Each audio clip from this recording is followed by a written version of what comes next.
좋은 아침입니다. 아침의 한알 뉴스 종합 비타민 아침의 매일경제 김은미입니다.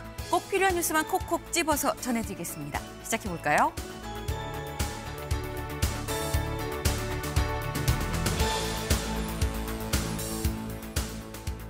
네, 한겨레 일면입니다. 당대표 정청래, 더 센 민주당이 온다. 지난 토요일 더불어민주당의 집권 여당 당대표가 선출이 됐습니다. 바로 4선의 정청래 의원이 최종 당대표가 됐는데 정청래 의원 기본적으로 매운맛이다라고 얘기를 하죠. 근데 당대표 자리에 올랐습니다. 그러다 보니까 민주당이 더 매워졌다라는 얘기가 그래서 나오고 있습니다. 실제로 정 대표 수락연설에서 이렇게 얘기를 했습니다. 다음 기사 볼까요? 한국일보입니다. 내란 사과 없이 악수 없다. 초강성 여당 시대다라는 거죠. 내란에 대한 사과 없으면 악수도 할 수 없다라고 얘기했습니다. 통상 당대표가 선출이 되면 가는 허니문 기간은커녕 자칫 여야 당대표 악수도 못할 수도 있겠다라는 생각이 드는 대목인 거죠. 조선일보는 이렇게 제목을 뽑았습니다. 조선일보입니다. 야당을 파트너로 안 보는 여당 대표 아니냐.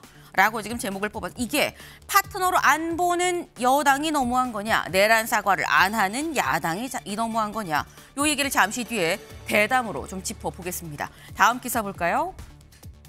동아일보입니다. 주식 양도세 강화 반대, 청원 10만 명, 여 내부에서도 논란이 일고 있다라는 겁니다. 지난주 목요일 정부가 이 내년도 세제 개편안을 발표했습니다. 그중에 하나가 주식 양도세 문제였었죠. 대주주의 기준을 50억에서 10억으로 대폭 낮추겠다. 강화하는 법입니다. 50억이면 세금을 냈었는데 이제는 10억만 돼도 세금을 내야 된다라는 거였었는데 이게 발표가 되고 난 다음에 바로 그 다음 금요일 블랙 프라이데이다라는 얘기가 나왔죠. 코스피가 4%포인트 가까이 뚝 떨어졌다라는 겁니다. 오죽하면 또 국민 청원까지 지금 10만 명이 넘게 모였다라는 거. 심상치 않죠. 근데 일단 요 분위기를 여기 볼 거예요. 대통령실, 시장과 여당의 논의를 좀 지켜봐야 되지 않겠느냐. 일단은 대통령실에서 예의주시하고 있다라는 겁니다. 변경될 여지도 있긴 있어 보인다. 여론의 향배가 관건이 아니겠나라는 생각이 좀 드네요. 다음 기사 볼까요? 중앙일보입니다. 한미 정상회담 8월 넷째 주가 유력하다라는 보도입니다. 트럼프 대통령 콕 집어서 2주 이내에 봅시다라고 얘기를 했죠. 이렇게 따지면 2주 살짝 넘어가는 건 맞긴 맞습니다. 왜? 8.15 등등해서 지금 이재명 대통령이 국내에서 해야 할 현안들이 상당히 있기 때문에 그때 가면 2주 이내에 만나면 1박 3일로 빨리 휘리릭 하고 와야 되는데 자칫 휘리릭 하다 보면은 또 그 자체가 뭐 빠진 거 아니야? 불안할 수 있죠. 그러니까 아예 이 8월 넷째 주로 가서 느긋하게 시간 갖고 잘 협상하고 오는 게 난 거 아니냐라는 얘기가 지금 나오고 있습니다. 8월 넷째 주 25에서 29일 사이에 방미할 가능성이 상당히 좀 유력하다라는 소식이네요.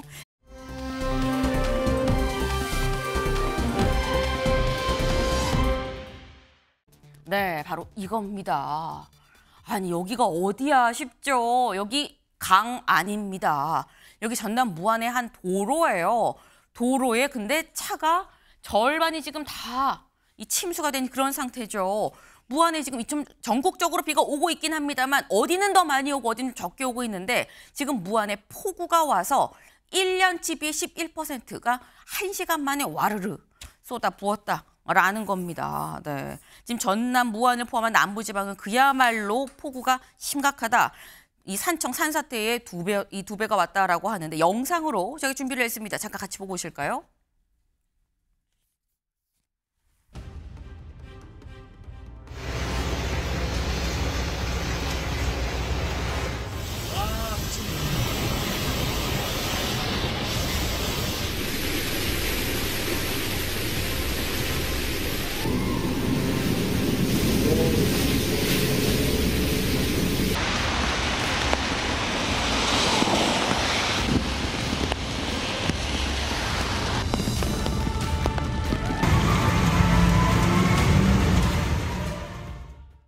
네, 1시간에 140ml가 넘게 비가 왔다고 하죠. 근데 1시간만 딱 오고 그친 게 아닙니다. 밤새 계속 왔다는 거죠. 그러다 보니까 가장 최근 지금 수치가 전남 무안에 289mm의 폭우가 왔다. 한 30cm 이만큼 지금 비가 왔다라는 거예요. 안 잠길래야 안 잠길 수가 없는 상황이죠. 그러다 보니까 심지어 한 명이 숨지는 인명피해도 지금 현재 발생할 상황입니다. 오늘, 내일, 어쩌면 6일, 7일까지도 계속해서 전국적으로 좀 비가 예보가 돼 있는 상태입니다. 각별히 안전에 좀 유의하시라라는 말씀을 거듭거듭 좀 드립니다. 네, 아침엔 매일경제 뉴스 종합 비타민 언제나처럼 TV로 좀 크게 보시다가요. 궁금한 점 유튜브 댓글로 남겨주시면 같이 좀 얘기를 보겠습니다. 첫 번째 키워드 들어가 볼까요?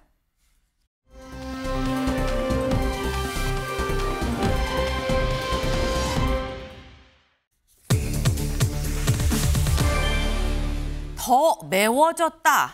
무엇이? 기사 보겠습니다. 내란 사과 없이 악수 없다. 초강성 여당 시대다.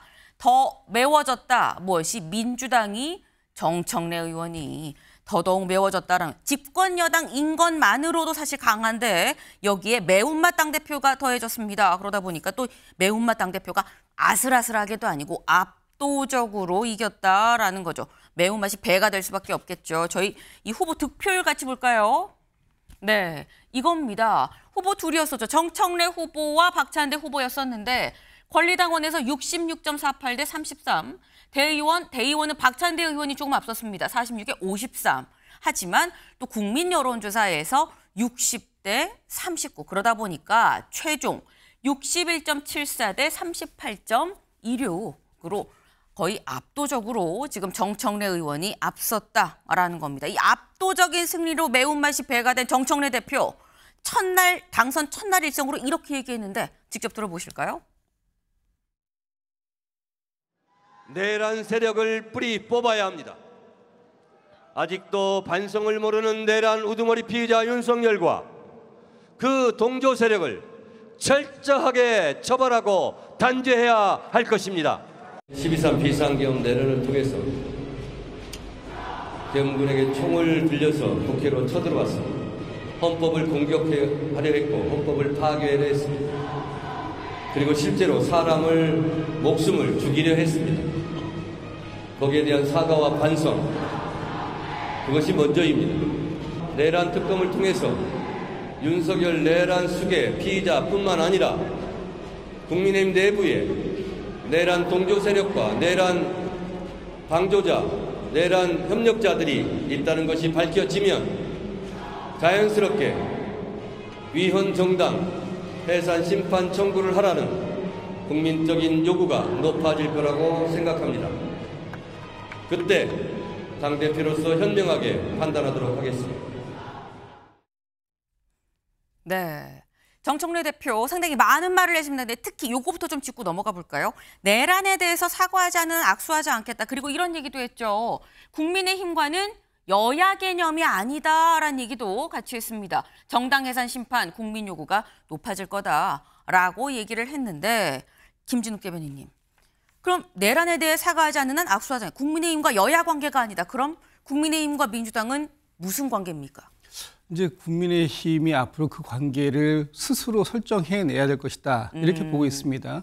좀 전에 정청래 대표가 말씀하셨듯이 지금 국민의힘이 지난 대선 이후로 전혀 변화되지 않은 모습을 보여주고 있다. 그러니까 쇄신, 혁신, 환골탈태 이런 모습이 아니라 오히려 더 극우화되고 수구화되는 모습으로 퇴행 중에 있는 것 아니냐 이런 국민들의 우려 섞인 목소리들이 굉장히 많이 나오고 있습니다. 네. 그런 부분들에서 지금 뭐 국민의힘에서는 정청래 대표의 일성에 대해서 선전포고 아니냐 이렇게 얘기를 하지만 네. 오히려 선전포고가 아니라 국민의힘의 변화를 촉구하는 목소리다 이렇게 받아들이시는 것이 맞는 거 아닌가. 그래서 앞으로 그 여야의 관계는 네. 민주당이 결정할 것이 아니라 국민의힘이 스스로 결정을 하고 나와야 된다. 지금 이재명 대통령은 취임과 동시에 협치를 얘기하면서 국민의힘에게 손을 내밀었습니다. 네. 아마 정청래 대표도 손을 내밀게 될 것입니다. 그런데 이 손을 잡을지 말지 이 부분에 대해서 국민의힘의 어떤 모습을 보이느냐에 따라서 그 시기는 달라질 수 있고 손을 잡는 강도 또한 달라질 수 있다. 저는 그렇게 보고 있습니다.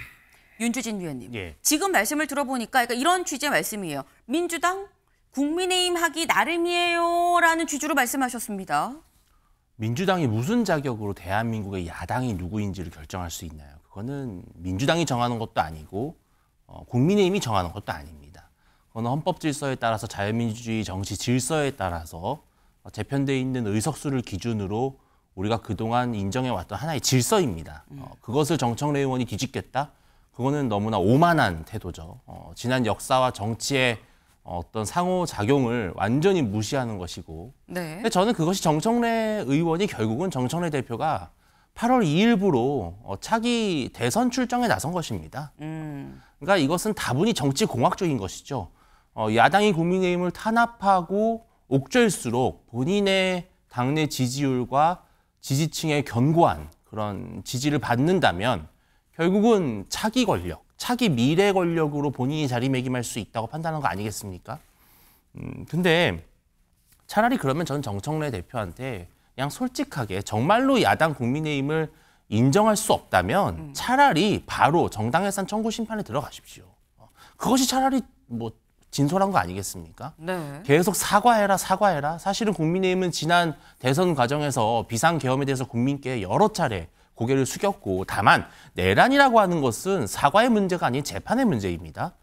재판부에서 만약에 최종 결정으로 혹은 1심이라도 네. 내란에 대해서 유죄 판결이 난다면 당연히 국민의힘도 그것에서 존중을 하고 고개를 숙여야 할 것입니다. 아직은 그럴 단계가 아닐 뿐인 것이고, 정청래 대표가 차라리 해산 청구를 들어갔으면 그게 속편하겠다 싶습니다. 네. 지금 말씀은 정청래 대표가 사실상 당대표 선출과 함께 본인의 대선 행보를 시작했다고 봐야 되는 거 아니겠느냐. 이렇게 센 발언들 결국 자기 인기 관리 차원이다.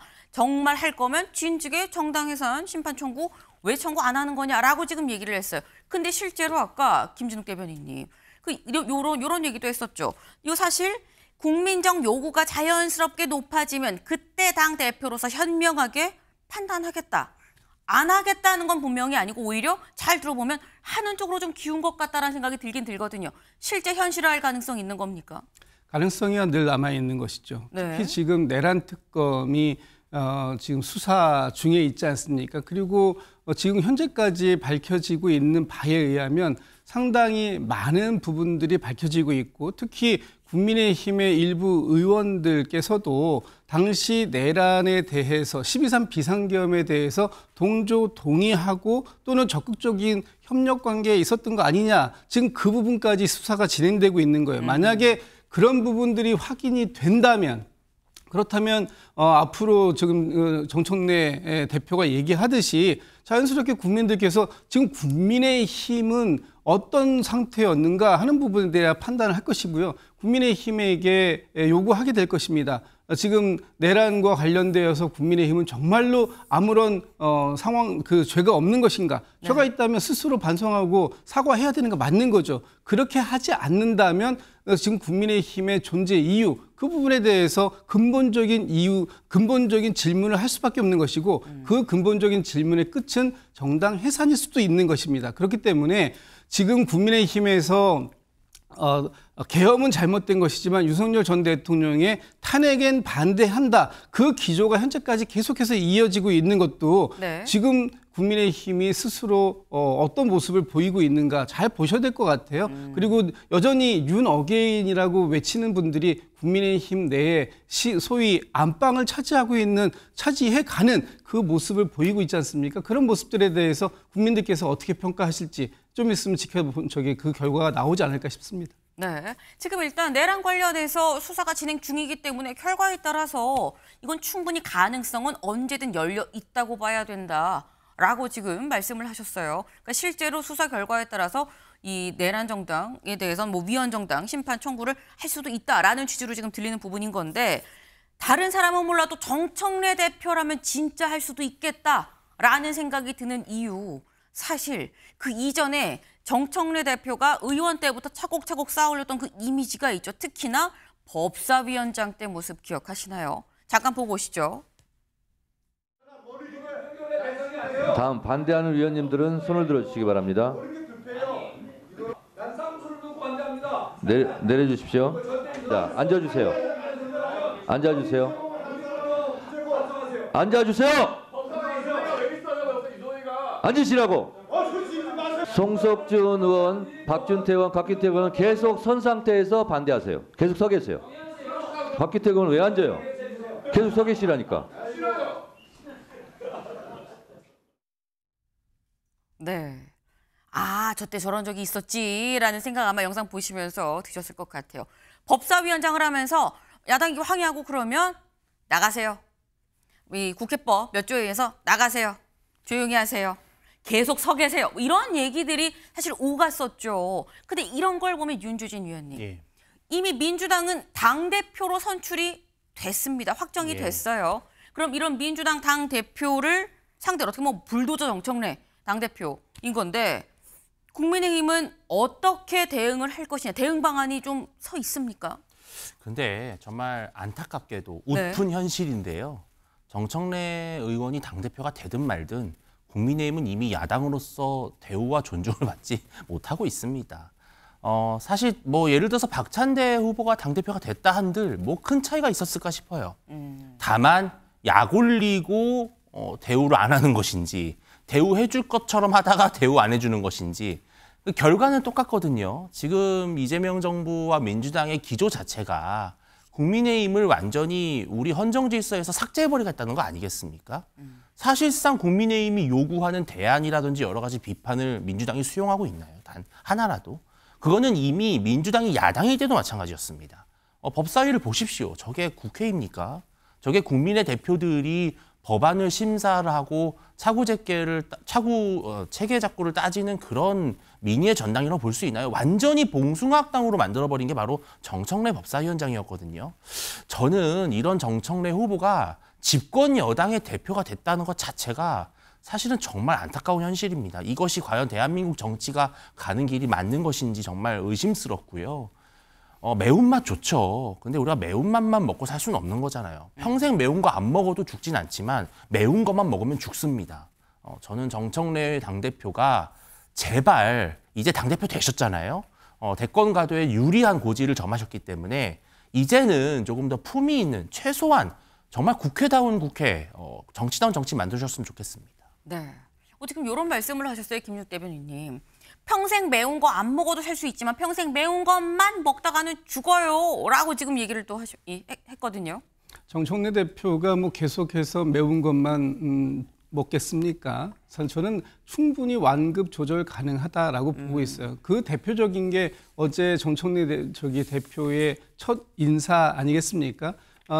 당의 정책위 의장으로 한정혜 의원 그리고 사무총장의 그 대전 출신의 조승래 의원을 임명한 것. 오늘 모든 언론들에서 탕평 인사다 이렇게 얘기 나오잖아요. 당의 강경한 목소리와 또 보수적인 목소리 그리고 그 중간에 중도적인 목소리를 다 전체적으로 아울러낼 수 있는 자리가 당대표의 역할이라고 본다면 정청래 대표는 강약의 완급 조절을 잘 해낼 것이다. 이런 저는 기대를 하고 있고요. 지금 정청래 대표가 후보 시절에 했던 말씀들은 굉장히 매운맛일 거예요. 그런데 그 매운맛이 그 매운맛으로 계속 갈지 아니면 순한 맛으로 그 맛이 바뀔지 이 부분 역시도 제가 국민의힘에게 달려있다는 말씀을 또 한 번 드립니다. 제가 지난주인가요? 이 자리에서 그런 말씀 드린 적도 있어요. 앞으로 민주당의 당대표는 국민의힘이 결정하게 될 것이다 라는 말씀을 드린 적이 있어요. 왜 그러느냐?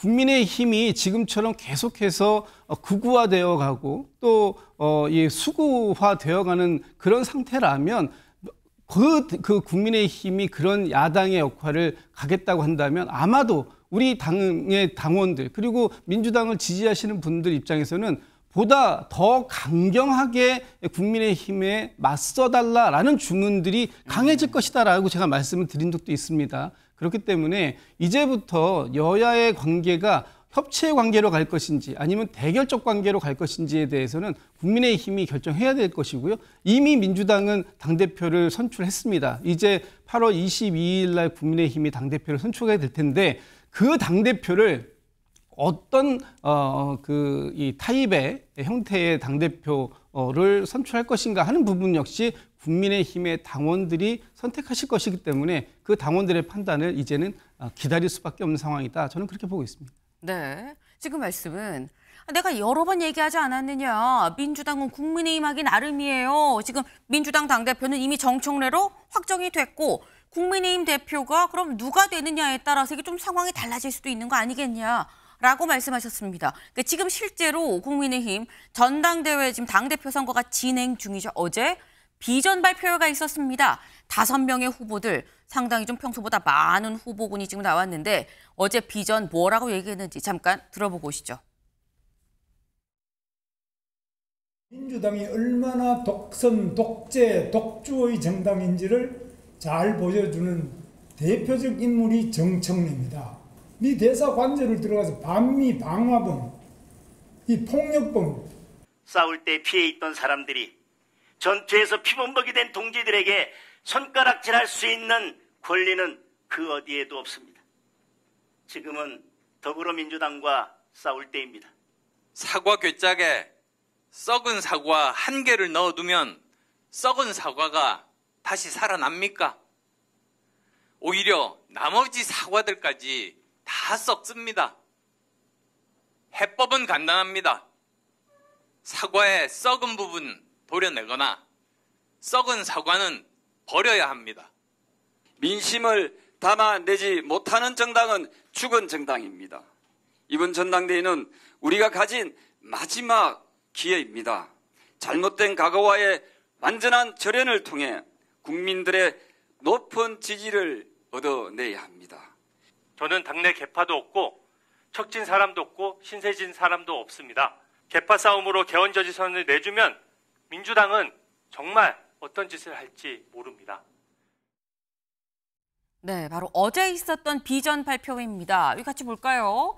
강한 야당을 얘기하는 김문수와 장동혁 대 극우 절연을 얘기하는 안철수와 조경태. 한 명 어디 갔어? 5명이었는데 아마 요 가운데쯤에 난 개파가 없습니다 라고 말하는 주진우 의원이 한 요 가운데쯤 오면 좀 될 것 같아요. 그러다 보니까 김문수, 장동혁, 주진우, 안철수, 조경태 5명의 이 당대표 후보 어제 비전 발표를 했다라는 겁니다. 윤주진 위원님. 아까 말씀드렸죠. 정청래 여당 대표의 상황에서 야당 대표, 국민의힘 대표 누가 오면 좀 맞설 수 있을까요? 맞설 수 있다라는 개념을 넘어서 다분히 그냥 중립적인 관점에서 평가하자면 네. 매운맛 당대표끼리가 짝이 잘 맞는다고들 아마 당원과 지지층은 생각할 가능성이 높아질 것 같아요. 네. 그러니까 만약에 박찬대 후보가 당대표가 됐다면 조금 더 국민의힘도 그렇다면 가운데 쪽으로 가는 그런 것이 전략적으로 좋겠다라고 판단할 수 있지만 지금 워낙 캡사이신 당대표, 여당 대표가 나왔기 때문에 그렇다면 결국은 대선 어게인이 될 가능성이 높고 아하. 그러면 집권 여당과 대립각을 제대로 세울 수 있는 그렇게 따지면 사실은 김문수 후보라든지 장동혁 후보가 조금 더 유리해지지 않나 그렇게 구도가 좀 재편되는 것 같습니다. 네. 지금 말씀을 들어보면 또 김준욱 대변인님. 아니 국민의힘은 민주당 하기 나름이에요. 근데 민주당이 매운맛이니까 매운맛이 되는 거 아니겠습니까? 라는 이런 전망인 거거든요. 글쎄요, 어제 저 지금 좀 전에 듣고 오신 부분들을 비전 그 발표회라고 말씀하셨습니까? 제가 볼 때는 여당 성토대회에 불과하지 않았는가라는 생각이 들 정도로 지금 이미 국민의힘에서는 뭔가 이 국민은 안중에 없고 오로지 이재명 대통령과 민주당을 험담하고 욕설하고 또 각을 세우기에 급급한 그런 모습밖에 안 보이고 있는 것 아닙니까? 그렇다면 국민의힘 안에 어디에 어떤 비전이 있는 것입니까? 도대체 무슨 비전을 가지고 국민들을 설득하고 또 지금 지지자들을 설득하겠다고 하는 모습이 있는지 저는 도저히 이해할 길이 없다. 특히 어제 저 당대표들뿐만 아니라 최고위원들이 하신 말씀을 보면 거의 민주당을 없애야 된다 이런 주장까지 하시던데 이렇게 해가지고 정치가 과연 이루어질 수 있을지 협치가 이루어질 수 있을지 저는 상당히 의문이고 회의적이다 이런 생각이 들더라고요.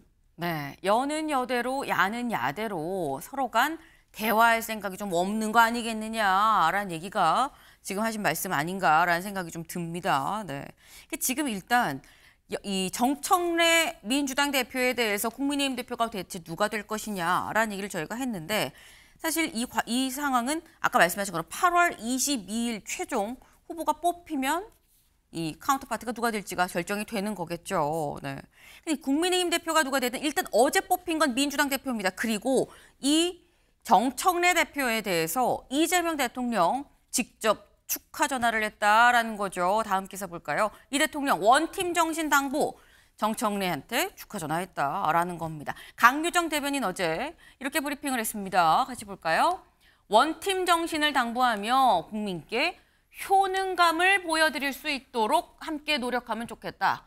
끝까지 선의의 경쟁한 박찬대 의원을 향해 격려의 마음을 보냈다. 그래서 정청래 대표와 함께 박찬대 의원도 같이 좀 용산에 초청해서 볼 예정이다라는 거예요. 근데 여기서 보면 지금 이 김진욱 대변인님 원팀 정신 그리고 효능감입니다. 근데 보통 효능감을 얘기를 할 때는 약속한 게 있으면 좀 밀고 나가는 이런 걸 얘기를 할 때 좀 효능감 있는 정치를 얘기를 하는데 이재명 대통령이 원팀 정신과 협치보다는 원팀 정신 그리고 효능감을 얘기했다라는 얘기는 이재명 대통령도 이른바 정청래 대표의 불도저 정신을 응원한다, 뭐 이심 정심이다 이렇게 볼 수 있는 겁니까? 지금 정청래 당대표와 네. 또 박찬대 의원은 누가 뭐라고 해도 자타가 공인하는 찐명이다 이렇게 평가를 받아왔지 않습니까? 그렇죠. 그렇기 때문에 사실 원팀이라는 표현이 들어간 것이 굉장히 새삼스럽다 이렇게 평가도 나와요. 그럼에도 불구하고 원팀 정신이라는 것은 굉장히 그냥 뭐 의례적인 정치적 수사였다 저는 이렇게 보는데 네. 더 중요한 것은 저는 후자에 있다고 봅니다. 효능감. 저 효능감은 무엇을 얘기할 것인가? 정치적 효능감이라는 것은 그 이재명 대통령이 대선 기간 동안에 약속했던 많은 공약들이 있습니다. 그 공약들이 빠르게 이행되는 것 과정들 속에서 국민들께서 그렇지 역시 내가 투표를 잘했네 대통령을 잘 뽑았네 이런 부분 말씀들이 나올 때 저 국민들께서 느끼는 효능감이 극대화되는 거 아니겠습니까? 네. 그렇다면 지금 이재명 대통령, 이재명 정부가 초기에 약속했던 수많은 개혁적 과제들 이런 부분들이 집권 여당의 뒷받침 속에서 빠르게 이행될 수 있다면 아마도 더 많은 더 큰 효능감을 느낄 수 있겠다. 그런 측면에서 그 강조의 목소리가 저는 후자에 있는 것이다. 물론 원팀이라는 것은요. 당정대 대통령실까지 해서 늘 있어야 되는 것이지만 네. 또 그 안에서도 건전한 비판과 견제 이런 부분들도 또 주문받는 것이 여당의 입장입니다. 또 야당과의 대화와 소통을 통해서 또 국민들의 생생한 목소리에 대해서 가감 없이 대통령실에 전달할 수 있는 기능 이것도 정당의 기능이고 여당의 기능이기 때문에 이 부분까지 적절하게 잘 조화해서 수직적 당정관계뿐만 아니라 수평적 당정관계의 그런 중심을 잘 잡을 것이다 그렇게 보고 있습니다. 네.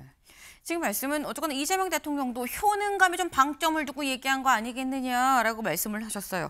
근데 사실 선거 기간 동안에 이런저런 얘기가 나왔었던 게 이재명 대통령은 사실 마음으로는 박찬대 의원을 밀었었다. 정청래 의원을 민 건 김어준 씨다. 뭐 이런 얘기도 사실 일각에선 나왔었습니다. 그래서 이제 오늘 조선일보가 어떻게 제목을 뽑았느냐.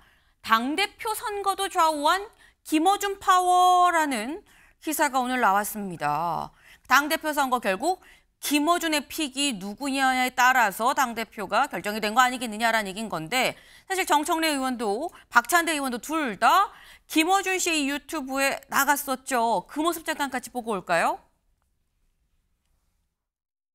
윤석열 관련 카페에서 정청래 부정적인 여론을 확산시키라는 식의 지령도 내려오고 그런 글을 보긴 했습니다. 네, 그래서 우리 민주당 권리당원들이 그러지는 않겠다라고 생각하는데 박수를 많이 받은 사람이지 박수의 거꾸로인 수박으로 공격받은 것은 이번 전당대회 때 처음입니다. 그래서 의원님을 수박으로 한다는 건 진짜 말이 안 되죠.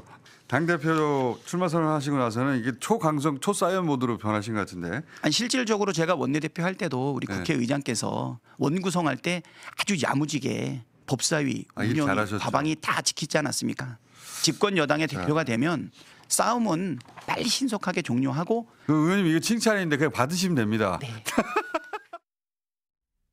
네. 살짝 분위기가 조금 다를 수도 있겠다라는 부분, 그런 생각도 좀 들긴 하고요. 근데 어쨌거나 지금 이 상황을 보면 윤주진 위원님. 네. 지금 이 조선일보는 김어준 씨가 당대표가 정청래든 박찬대든 픽해서 정청래가 된 거다라는 취지의 지금 그린 거예요. 어떻게 보십니까? 뭐 과장이 아니라고 생각합니다. 실질적으로 지금 제가 이렇게 쭉 여론을 보면 네. 특히 여당 사이에서 겉으로는 표출은 못하지만 이게 지금 결국은 이재명 대통령은 그저 임기만 채우고 지나가는 CEO 아니냐. 그리고 최대 주주는 김어준을 중심으로 한 이른바 이 뉴스공장 청취자들. 네. 이분들이 또 대다수가 민주당 권리당원이라고도 하더라고요. 그러니까 지금 정청래라고 하는 새로운 대표 인물을 세웠고 사실 누가 보더라도 명심은 박찬대 후보에게 조금 더 무게감이 있었죠. 이번 대의원 투표에서도 그것은 분명히 나타났습니다. 그럼에도 불구하고 대통령의 뜻도 꺾을 수 있는 김어준 파워, 국회의장, 전직 대통령, 국무총리 후보자, 그리고 당대표 후보가 나란히 출석해서 그 콘서트에 눈도장을 찍으러 가는 이런 모습을 보면은 지금 집권 여당은 결코 지금 그 마음을 놓을 때가 아닌 것 같아요. 정치의 질서가 완전히 좀 왜곡되고 있다. 특정 인물, 특정 정치 색깔 아주 강한 좌파죠. 그런 색채를 가진 이들에 의해서 내부 정치가 휘둘릴 수 있는 네. 저는 집권 여당으로서는 앞으로 미래가 조금 더 안 좋아질 수 있는 그런 가능성이 높아진 것 같습니다. 네. 지금 말씀은 이건 나는 틀린 말 아닌 것 같아요 라는 취지로 말씀을 하셨어요. 다만 이 기사는 사실 어떻게 보면 해석의 영역일 수 있습니다. 이게 뭐 수치가 명확하게 떨어져서 진짜는 이렇고 사실은 아닙니다. 이런 얘기가 뭐 명확하게 떨어지는 그런 부분은 아니죠. 다만 이런 부분이 좀 있어 보인다, 이렇게 해석이 좀 됩니다라는 건데 만약에 이 얘기가 맞다고 한다면 김준욱 대변인님, 이른바 이재명 대통령의 마음인 이심보다 김어준 씨의 마음인 김심이 더 세다라고 해석이 될 수 있는 거거든요. 그렇게 비춰지기를 바라는 보수 언론의 프레임이다. 저는 그렇게 봅니다. 저 얘기가 얼마 전부터 나왔었던 적이 있었죠. 정청래 후보는 김어준이 밀고 또 박찬대 후보는 이재명 대통령이 민다. 소위 이 어준의 어심과 그 명심의 이 대결이다. 이렇게 했는데 사실 민주당 안에서 이 김어준 씨와 네. 또 이재명 대통령을 비교해서 두 사람이 경쟁 관계에 있다. 이렇게 생각하는 사람이 누가 있습니까? 저는 뭐 그렇지 않다고 보고요. 김어준 씨가 일정한 영향력을 가지고 있는 건 사실이에요. 네. 그렇다고 하더라도 김어준 씨에 의해서 공당인 민주당이 좌지우지 휘둘리는 그런 상황이다라고 얘기할 수 있는 건 아니다. 저는 그렇게 뭐 자신 있게 말씀드리고, 이재명 대통령께서는 이런 말씀하신 적 있죠. 정청래 후보든 박찬대 후보든 누가 돼도 좋다. 그리고 누가 돼도 나하고 잘 맞을 것이고 네. 재밌게 잘할 수 있을 것이다. 이런 말씀을 하신 적이 있습니다. 그렇기 때문에 지금 뭐 특별히 이번 전당대회 결과에서 누구의 영향력이 훨씬 더 크게 미쳤다. 이렇게 분석하는 것은 바람직하지도 않고 또 맞지도 않고 앞으로 이재명 대통령과 또 정청래 당대표가 서로 합심해서 국민의 국민민복을 위해서 열심히 할 것이고요. 또 개혁의 성과들이 국민에게 오롯이 돌아갈 수 있도록 그렇게 노력할 것이다. 뭐 그런 정도로 이해해 주시면 될 것 같습니다. 네. 지금 이런 거는 어떤 보수 언론의 일종의 프레임이다라고 지금 말씀을 하셨어요. 그런데 정청래 의원 당선된 직후에, 정청래 대표가 이 대표로 당선이 된 직후에 또 이 사람한테 전화를 했다고 합니다. SNS에 글을 직접 본인이 또 올렸어요. 내가 강선우 의원과 통화를 했습니다. 많은 위로를 해줬고 당대표로서 힘이 되어드리겠다라고 약속을 했습니다. 제가 든든한 울타리가 되겠습니다. 힘내시라. 라고 얘기를 했다라는 거예요. 네. 사실 자진 사퇴라는 형식이긴 했습니다만 김진욱 대변인님, 이재명 대통령의 결정이 있었기 때문에 자진 사퇴도 했었던 거 아니겠느냐라는 얘기가 그때 쭉 나왔었거든요. 그런데 이재명 대통령의 판단으로 자진 사퇴한 강선우 후보한테 전화해서 제가 든든한 울타리가 되드리겠습니다. 힘내시라. 라고 얘기를 한 건 이건 어떻게 해석을 해야 되지라는 생각이 들긴 해요. 강선우 의원이 용단을 내린 거죠. 이재명 대통령에게 부담을 드리지 않기 위해서 본인 스스로 자진 사퇴를 한 것입니다. 네. 그 강선우 의원 같은 경우에 소위 의원 불패, 현역 불패 신화를 깬 첫 번째 불명예스러운 주인공이 되었고 그 가운데에서 앞으로 3년이나 남은 의정 생활을 그러면 하지 말라는 것인가? 그렇지는 않은 것이잖아요. 그리고 이 이재명 정부의 성공에 같이 벽돌 한 장을 더 같이 쌓는 심정으로 본인이 장관 후보자를 수락한 것이기 때문에 그 부분에 대해서 정청래 대표가 당의 모든 사람들을 끌어안고 또 당대표로서 위로해 줄 수 있는 겁니다. 이것이 이재명 대통령이 결정한 것에 대해서 정청래 대표가 반기를 든 것이냐 이렇게 해석하고 싶으신 분들도 계실 것 같은데 저는 그렇게 해석하는 것은 너무나 정치적으로 과잉된 해석이다라는 말씀드리고 이 강선우 의원도 지금 우리 민주당 소속의 의원 신분이고 앞으로도 계속해서 남은 3년 동안의 의정 활동도 성실하게 잘하는 것이 강선우 의원을 뽑아준 지역 유권자들에게 우리 민주당이 최선을 다하는 길이기 때문에 그런 부분들에 대해서 정청래 대표가 이렇게 연락도 하고 메시지도 올린 것이다. 이렇게 저는 해석을 하고 있습니다. 네, 이건 윤주진 위원님 말씀도 살짝 좀 들어봐야 될 것 같아요. 그러니까 이 말씀은 이런 것 같아요. 내가 수박이 아니라 이재명 대통령이 수박이다라고 얘기하는 것 같아요. 이제는 강선우를 지키지 않았고 네. 강선우를 끝까지 끌고 가지 않았던 이재명 대통령과 박찬대 후보 잘 기억해라. 정말 누가 여러분들이 앞으로 대통령을 만들어야 될 사람이냐. 이런 메시지를 던지는 것이고요. 당연히 민주당에서는 김어준 씨와 이재명 대통령, 홍 정청래 대표랑 관계 좋다, 원팀이다 말씀하시겠죠. 네. 과거에도 그랬어요. 이명박 대통령 때 박근혜 전 대표 다 이명박 정부의 성공을 위해 한마음 한뜻이라고 했고 박근혜 전 대통령 때 김무성 당대표 누구나 다 원팀이라고 했습니다. 결과는 어땠습니까? 역사는 어쩔 수 없는 것이죠. 그러니까 앞으로 이제 여당도 내부적인 권력 투쟁이 시작될 때가 됐습니다. 네. 여당도 권력 투쟁이 시작됐다. 정청래 대표의 대권 행보가 시작이 된 거 아니겠느냐라는 말씀을 지금 하셨어요. 네.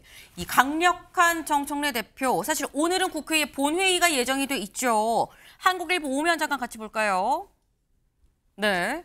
오늘 국회 본회의가 예정이 돼 있고 여기서 노란봉투법을 비롯해서 이 상법, 방송 3법 등등이 아마도 오를 거다라는 얘기가 나옵니다. 노란봉투법 우선 처리를 시사한 여당과 필리버스터로 막겠다는 야당. 오늘 열릴 본회의에서 벌어질 바로 그 상황인 거죠. 네. 오늘 여야 이 상법을 개정한 이 노란봉투법, 상법 등등을 올리고 또 한쪽에서는 필리버스터 이걸 막는 이런 대치 상황이 또 한 번 연출이 되지 않을까 하는 생각을 좀 해봅니다. 다음으로 좀 넘어가 볼까요?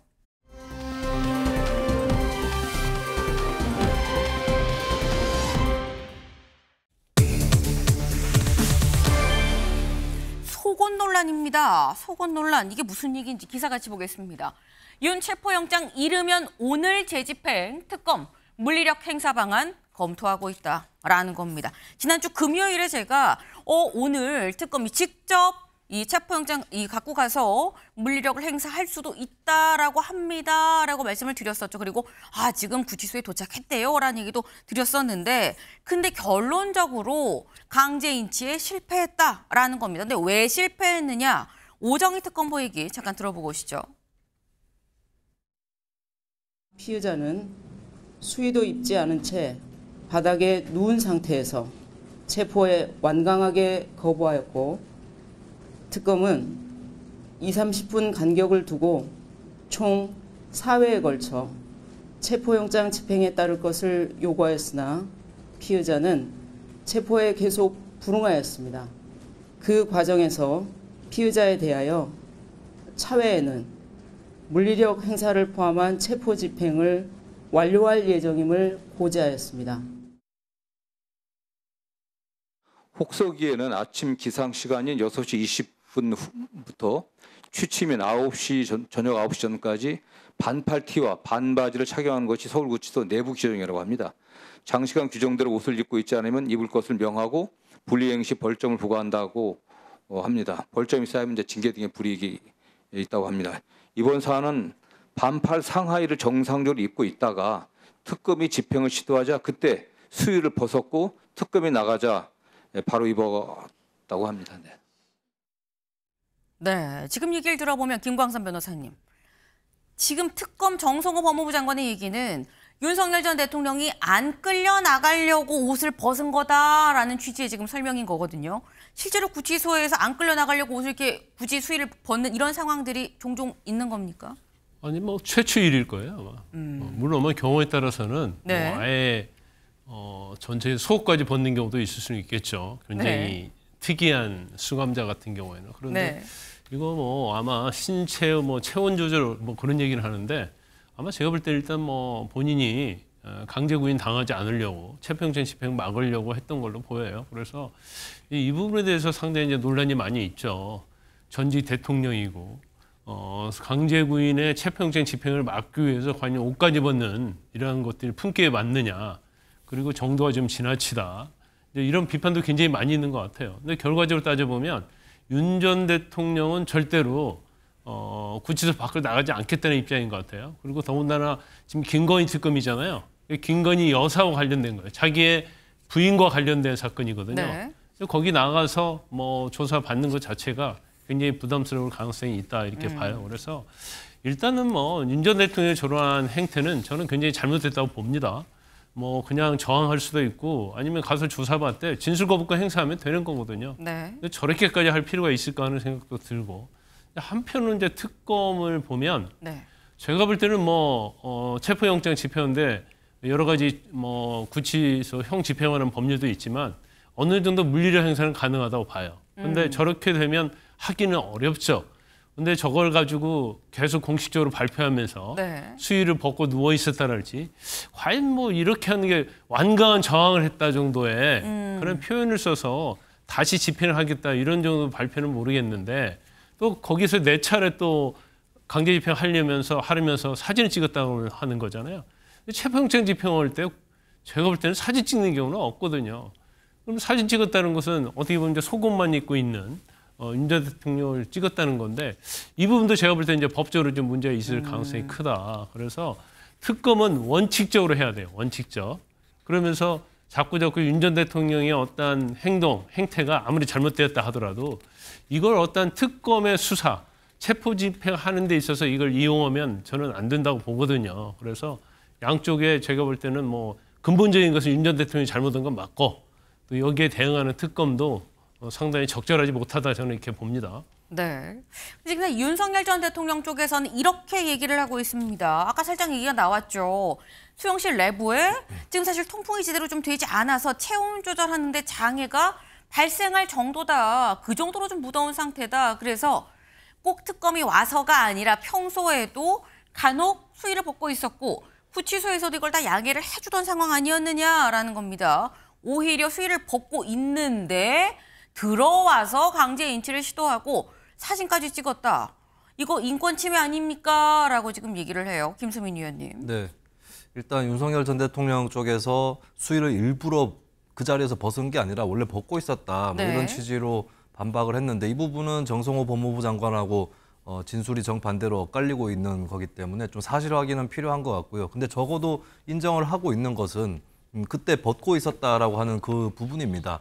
그런데 이해가 되지 않는 것은 보통 그렇게 벗고 있다 치더라도 네. 그리고 그게 어쩔 수 없었다 치더라도 누군가가 방문을 했을 때는 아하. 사람이 보통 집안에서 있는데. 그때 윤석열 전 대통령 옷차림이 이제 아저씨들 흔히 집에서 좀 더울 때 네. 안방에서 입고 있는 그 옷차림이었다는 거 아닙니까? 근데 누가 사람이 오면 아무래도 반바지라든지 또 상의라든지 수의가 상하의 둘 중에 하나라도 걸치고 좀 이렇게 사람을 맞는 법 아니겠습니까? 근데 그게 아니라 바닥에 누워 있었다라고 하는 것은 본인의 어떤 그런 복장 상태라든지 이런 것들을 어느 정도 활용해서 강제 구인을 막는 상황이었다. 이렇게밖에는 볼 수가 없는 것이죠. 그러면 결국 그 옷차림을 인치를 막는 수단으로 썼다는 것은 본인도 결국에 인정을 한 것이 아닌가 그렇게 보여지는 것이고 그리고 이런 사실들이 왜 특검의 브리핑을 통해서 알려져야 되느냐라고 네. 하는 그런 인권 문제에 대한 지적이 있는데 근데 특검에서 보면은 처음에 브리핑을 할 때에 수의를 입지 않고 있는 정도로만 표현을 했어요. 근데 여기에 대해서 이제 기자단 사이에서도 어느 정도인지 의문이 제기되고 어떤 기자가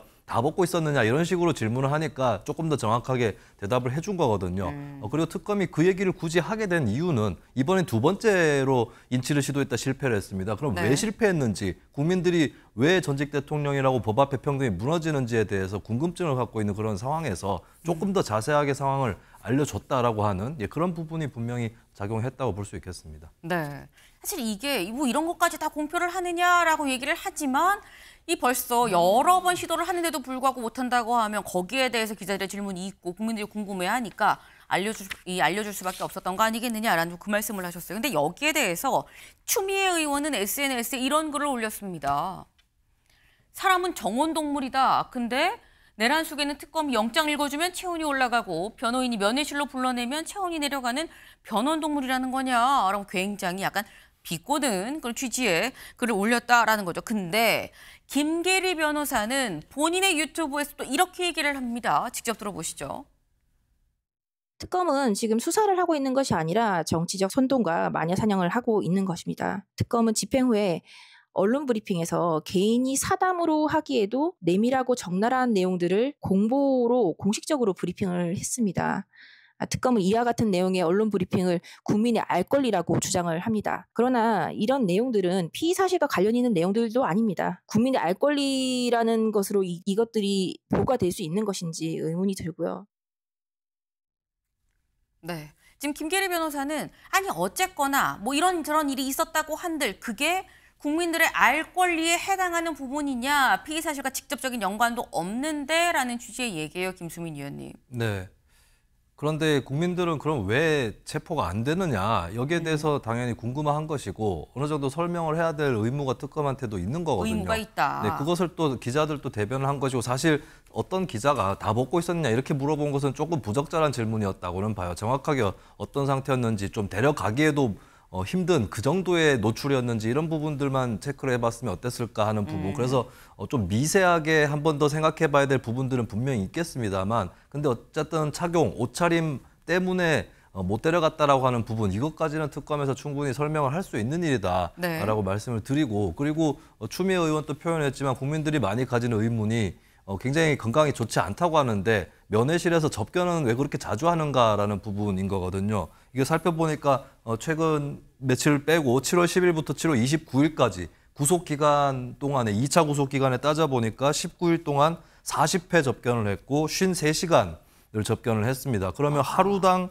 한 2번 정도 평균 2번 접견을 했고 평균 3시간에 가까운 접견을 했다는 거거든요. 네. 사실 면회실까지 걸어가는 것도 어느 정도는 힘이 필요한 일이고 거기서 얘기하고 변호인하고 접견하는 것도 에너지가 필요한 일인데 거기서는 다 되는 것이 왜 그러면 조사실로 가는 건 안 되느냐. 조사실에서도 특검 조사실에 다 에어컨 틀어줄 것이고 차에 타고 갈 때부터 이미 틀어줄 텐데 그런 것이 그렇게 힘든 것이냐. 여기에 대한 당연한 의문이 제기될 수밖에 없다고 봅니다. 네.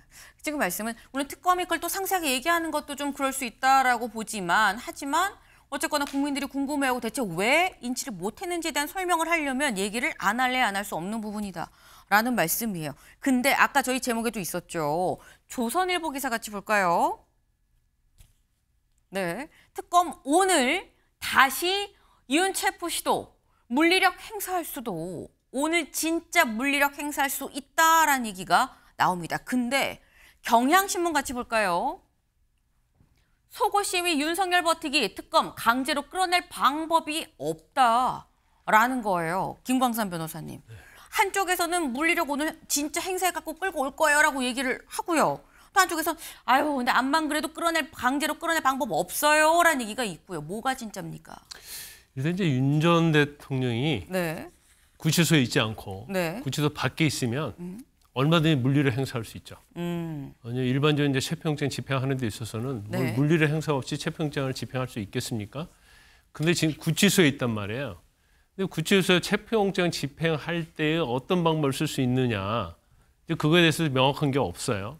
그런데 지금 형 집행하는 법률에 보면 뭐 자살할지 자해할지 아니면 뭐 교도소 물건을 파손한다랄지 도주할지 이런 경우에 행사할 수 있다 이렇게 돼 있거든요. 강제력은. 그래서 이게 좀 애매한 측면이 좀 있는 거예요.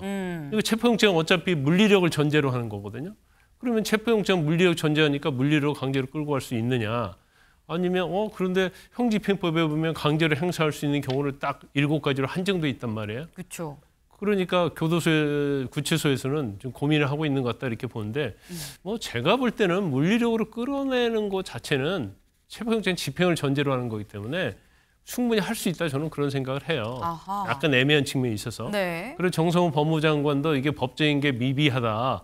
그래서 이걸 뭔가 법을 새로 만들어야겠다는 취지로 얘기하고 있잖아요. 그래서 아마 지금 윤 전 대통령이 속옷 차림 있다는 것은 사실 이제 끄집어낼 때 보면 우리가 보통 옷을 잡고 끄집어내잖아요. 근데 그게 좀 어려운 거고 또 윤 전 대통령의 몸집이 상당히 크기 때문에 그건 쉽지 않아 보여요. 하지만 뭐 교도관들이 뭐 10명, 20명 달라붙으면 네. 얼마든지 물리력으로 집행을 할 수 있죠. 그래서 오늘 자체도 네. 결과적으로 따지면 이제 특검이나 구치소에서 어느 정도 물리력을 행사해서 정말 강제로 끌고 올 것인지 이제 그 부분인데 제가 볼 때는 끌고 와서 성공했다고 해봐요. 네. 그리고 특검 데려갔어요. 진술 안 할 게 거의 100%거든요. 그러면 이 과정이 무슨 의미가 있겠느냐. 결과적으로 특검은 원칙적으로 조사하겠다는 걸 국민에게 보여주고 싶긴 한데 사실 그게 어떤 특검의 어떤 성과 보여주기식이 아니냐. 결과는 뻔한데 그런 뭐 논란이나 비판도 있을 수 있다 이렇게 봅니다. 네. 그러니까 지금 말씀은 사실 뭐 해석의 여지가 좀 있어서 뭐가 딱 맞다 아니다라고 딱 떨어지진 않긴 한데 내가 생각할 때는 물리력을 행사할 수도 있을 걸로 보이긴 보인다라고 말씀하셨어요. 사실 이 정청래 대표죠. 정청래 대표가 뭐라고 이 언론 인터뷰에서 대표가 되고 당선이 되고 난 다음에 뭐라고 얘기를 했느냐. 탈의하고 민망하게 저항하는 것 같은데 커튼이나 담요 둘둘 말아서 나올 수 있지 않아요. 이 체포영장 강제 집행 그냥 하면 됩니다. 법 집행 의지의 문제예요. 자꾸 물러나면 더 질 낮은 저항하지 않겠습니까? 커튼이나 담요 그냥 둘둘 말아서 그냥 들고 나오세요. 뭐 이런 얘기를 지금 했어요. 근데 저희 또 이 유튜브 댓글로 이런 질문이 올라왔어요. 김수민 의원님. 이거 특검이 망신 주려고 하는 거 아닙니까? 네. 아까 뭐 이 진술 거부권 데리고 가봤자 진술 거부권 행사할 건데 굳이 이렇게까지 하는 거 망신 주기 아니에요라는 취지이신 것 같아요. 아마 질문이. 네. 그 진술 거부를 하는 경우와 아예 조사 자체를 거부하는 경우가 완전히 그럼 거의 같은 것이냐, 실질적으로는 같은 것이냐, 저는 그렇지 않다고 봅니다. 왜냐하면 조사 거부 같은 경우는 아예 진술을 하기 전에 질문을 못 하는 것이죠. 근데 진술 거부를 한다고 해도 특검 측에서 질문을 하게 되면 그게 기록에 남습니다. 네. 그래서 특검이 무슨 질문을 했는데 윤석열 전 대통령이 대답을 안 했는지 네. 이런 것들이 기록에 남는 거거든요. 그리고 대개의 진술 거부권이라는 것은 사실 행사할수록 피의자나 피고인한테 불리하게 적용하기 쉬운 거잖아요. 그럼 그런 것들이 다 재판을 하는 데 있어서 참고가 되는 것이고 또 진술 거부권을 행사한다 할지라도 계속해서 특검에서 질문을 하게 되면 네. 그 질문의 흐름이라든지 이런 것들을 통해서 사건을 파악하는 데 쟁점이 무엇인지 이런 것들이 재판부 입장에서도 이해하기가 쉬워지는 그런 측면이 있는 거거든요. 그리고 그걸 가지고 또 재판 가서 거기서 또 왜 이걸로 진술 거부권 행사했느냐 이런 것도 쟁점으로 삼아서 재판부도 물어볼 수 있는 거기 때문에 조사 자체를 거부하는 것과 그래도 데리고 가서 질문을 해서 뭐 진술 거부권을 행사했으면 그 자체를 기록하는 것은 명백하게 차이가 있다. 이 말씀을 드리겠습니다. 그리고 이게 좀 이해가 안 되시는 분들은 이게 정파적인 거를 입장을 바꿔보면 이해가 되실 텐데 예전에 조국 전 장관이 재판 도중에 100몇 차례였나 하여튼 진술 거부권을 행사한 적이 있었거든요. 네. 그때 조 전 장관 측에서 아예 진술 거부한다 그랬는데 왜 자꾸 다 질문하냐라고 얘기를 했지만 사실 그때 검찰이 다 질문하는 게 맞는 겁니다. 어떤 사항을 가지고 진술 거부를 하는지 확인해야 된다는 것이 그때 다들 지적들을 했었던 거죠. 정파적인 걸 떠나서 법조의 차원에서 법적인 차원에서 마찬가지입니다. 이번에도 일단 데리고 가서 진술 거부를 하더라도 기록을 남길 필요가 있다. 이게 요점입니다. 네. 가서 말을 안 하는 것과 아예 가지도 않는 거는 분명히 다르다. 그렇기 때문에 어떻게든 데리고 가서 진술을 하거나 말거나 데리고 가서 진술 거부권을 행사하더라도 조사는 진행을 하는 게 맞다라는 취지의 말씀이에요. 그럼 짧게 이것만 여쭤볼게요. 김수민 의원님. 오늘 다시 재집행할 거라고 하는데 그럼 오늘 윤석열 전 대통령 본인이 직접 나올 것이냐. 사실 이 가능성은 사실 제가 여쭤보면서도 상당히 좀 낮을 것 같다라는 생각이 들어요. 네. 끌고 나올 것이냐 어떻게 보십니까? 일단 그 끌고 나오는 건 법적으로 가능한 것 같습니다. 뭐 이 형의 집행과 수용자의 처우에 관한 법률에서 좀 힘들어 보인다는 게 아까 소개됐던 네. 기사 내용이긴 한데 근데 거기도 보면은 위력으로 교도관의 정당한 직무 집행을 방해하는 때에는 강제력을 행사할 수 있도록 돼 있거든요. 근데 체포영장 집행은 정당한 직무 집행이고 또 체포영장 집행 때는 검사의 지휘를 교도관이 받아서 할 수 있는 거기 때문에 네. 그래서 물리력을 동원하려고 한다면 특검에서는 할 수 있을 거다라고 보고 그렇기 때문에 만약에 오늘 시도를 한다고 했을 때 네. 근데 윤 전 대통령이 물리력 동원을 한다고 해서 순순히 응할 것 같지는 않거든요. 뭔가 좀 지난 주말 금요일에 있었던 일보다 더 극적인 사건이나 민망한 사건이 벌어지진 않을까 좀 한편으로는 걱정도 되고 그렇습니다. 사실 물리력을 사용은 할 수 있을 걸로 보이는데 그렇다고 해서 그럼 윤석열 전 대통령이 가만히 손 놓고 있을 것이냐. 그게 어떻게 보면 실제로 이 조사실까지 오느냐 못 오느냐, 끌 강제 인치를 하느냐 못 하느냐의 성패를 좌우할 거다라고 지금 그렇게 말씀을 하셨어요. 근데 사실 오늘 윤석열 전 대통령 말고 이상민 전 장관도 소환할 예정입니다. 볼까요? 경향신문 등 단전 단수를 얘기했었던 이상민 전 행안부 장관 오늘 구속 후 첫 조사가 예정이 돼 있습니다. 오전 10시까지 오세요라고 특검에서 얘기를 했죠. 근데 지금 김상민 전 장관도 현재 똑같이 서울구치소에 있어요. 근데 또 여기서 이쯤 되면 어떤 생각이 드냐면 김광선 변호사님. 이상민 전 장관도 오늘 나올까? 나오라고 해서 과연 응해서 나올 것이냐라는 생각이 또 들긴 들거든요. 어떻게 보십니까? 아직까지는 뭐 나오지 않겠다 이제 그런 것이 없어요. 네. 이상민 전 장관 같은 경우에는 지금 구속돼 있잖아요.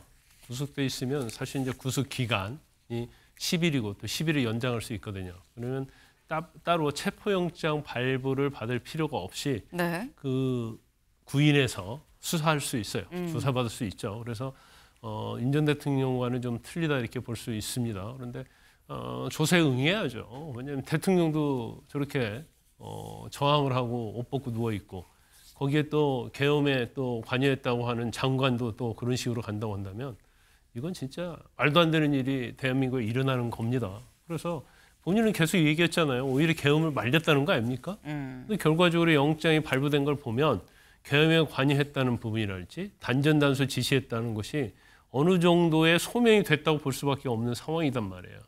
그러면 자기가 한 행위에 대한 자기가 책임을 져야겠죠. 그래서 제가 볼 때는 오늘 뭐 나와서 조사받는 게 맞고 뭐 아직까지는 제가 볼 때는 조사받을 가능성이 굉장히 높다 이렇게 봅니다. 네, 지금 약간 당위적인 표현을 좀 가지고 있으셔요. 조사를 받는 게 맞다. 나올 것 같아요, 안 나올 것 같아요 보다는 일단 나와야 한다고 그리고 아직까지 안 나온다는 얘기가 없는 걸로 봐선 그래도 나와서 조사를 받지 않겠냐라는 건데 오늘 10시까지 오라 그러면 이상민 전 장관도 대략 한번 9시쯤에 출발을 서울구치소에서 해야 될 텐데 오늘 또 김건희 특검에서 다시 윤석열 전 대통령에 대해서 체포영장을 재집행하러 또 간다고 한다면 아마 오늘 서울구치소 북적북적 하겠다라는 생각이 좀 듭니다.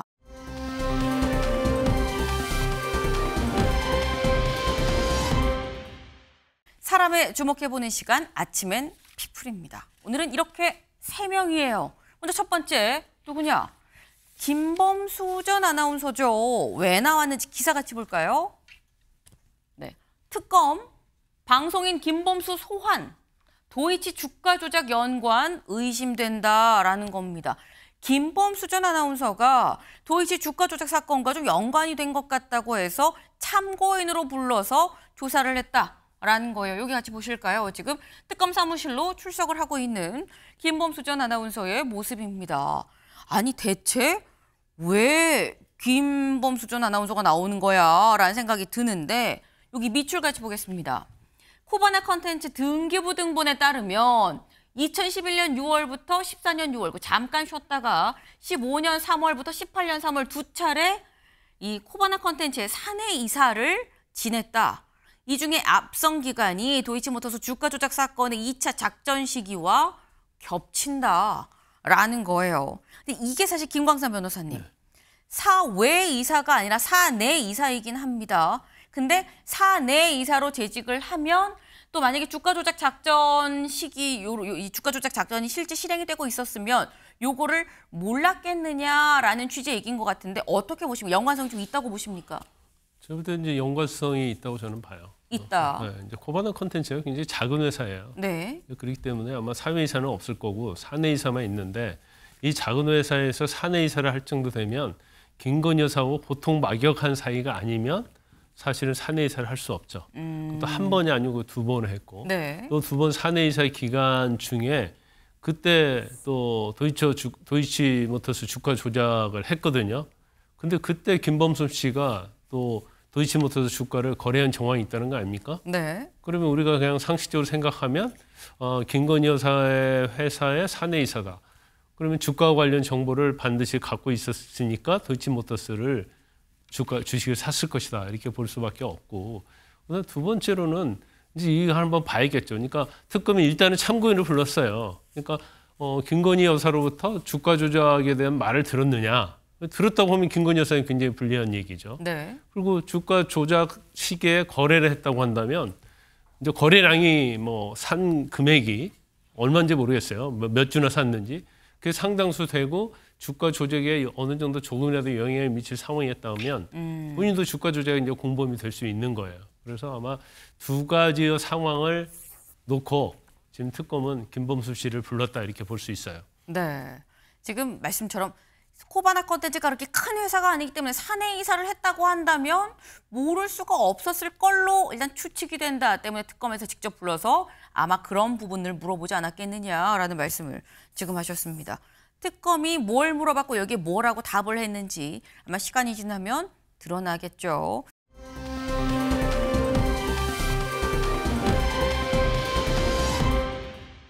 두 번째 인물 가봅니다. 두 번째 인물 누군지. 이재명 대통령이죠. 이재명 대통령 대체 왜 나왔느냐. 기사 같이 볼까요? 네, 이 대통령 닷새 동안 휴가입니다. 지금 현재 휴가 중이죠. 그런데 휴가가 아니다. 왜 한미 정상회담 준비를 지금 하고 있다라는 거예요. 현재 경남 거제 늘상 보통 대통령들이 휴가를 가는 그곳 저도에 지금 가 있다라고 하는데 저도가 어디야 생각하실 수 있어요. 역대 대통령들 모습 같이 잠깐 보고 오실까요?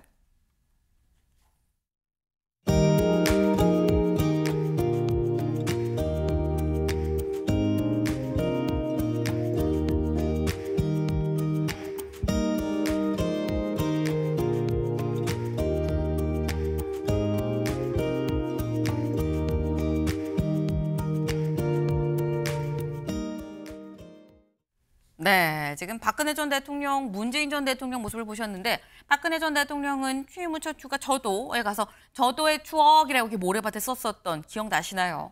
그리고 문재인 전 대통령은 저도에 가지 않았습니다. 다만 이 민간의 일부 개방을 하고 본인은 아까 봤죠. 대전 장태산에 갔었고 제주도에도 좀 잠깐 갔었고요. 평창에 가기도 했었고 그랬었다라는 거. 그리고 이재명 대통령은 이제 8일까지 오늘부터 8일까지 이번 주 저도에서 첫 학예 휴가를 보내고 있다라는 겁니다. 근데 말씀드렸죠. 한미 정상회담 준비해야 되는 거 아니냐라는 거예요. 그래서 조선일보는 뭐라고 기사를 썼느냐. 휴가 간 이 대통령 트럼프와 골프 외교 준비하지 않겠어? 라는 또 이런 제목을 뽑았습니다. 김수민 의원님.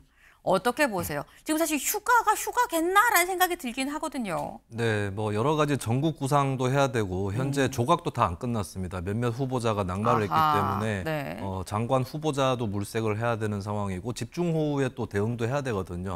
그래서 휴가를 가지만 집중호우에 대한 보고는 계속 받는다라고 하고 그리고 제가 그냥 일반론적으로 예측하건데 만약에 어떤 뭐 날씨 상황이나 이런 것들이 심각해지면 휴가가 단축되거나 취소될 가능성도 아직까지는 열려 있을 걸로 봐요. 네. 그렇기 때문에 굉장히 많은 것들을 해야 되는데 골프 외교 나오는 것도 지금 여러 언론에서 보도를 하고 있고 실제로 그럴 가능성이 꽤 있다고 봅니다. 트럼프 미국 대통령이 골프를 굉장히 좋아하기 때문에 여기에 네. 대비를 해야 되는데 예전에도 이제 트럼프 대통령 당선되고 나서인지 하여튼 조금 전인지 그때 이제 사실 윤석열 당시 대통령 골프에 관련된 논란이 있었잖아요. 근데 어쩌면 휴가를 가가지고 골프를 연습하는 게 그나마 논란이 좀 덜해질 수 있는 그런 계기는 될 수 있습니다. 휴가 안 간 상태에서 골프 라운딩을 가졌을 때는 전직 대통령 사례처럼 논란이 커질 수 있기 때문에 겸사겸사 그런 목적을 갖고 있는 것 같고 근데 골프라는 종목이 조금 이 민감한 것은 자연 상태랑 좀 결부될 수 있어요. 예전에 홍준표 전 대구시장이 그 비가 오는 가운데 골프를 쳤다고 해서 문제가 커졌잖아요. 네. 그렇기 때문에 아마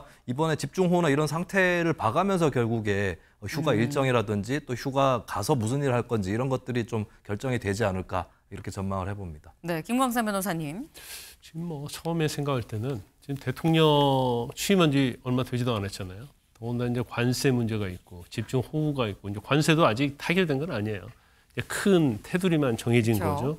더구나 아직 장관도 다 조각이 안 돼 있거든요.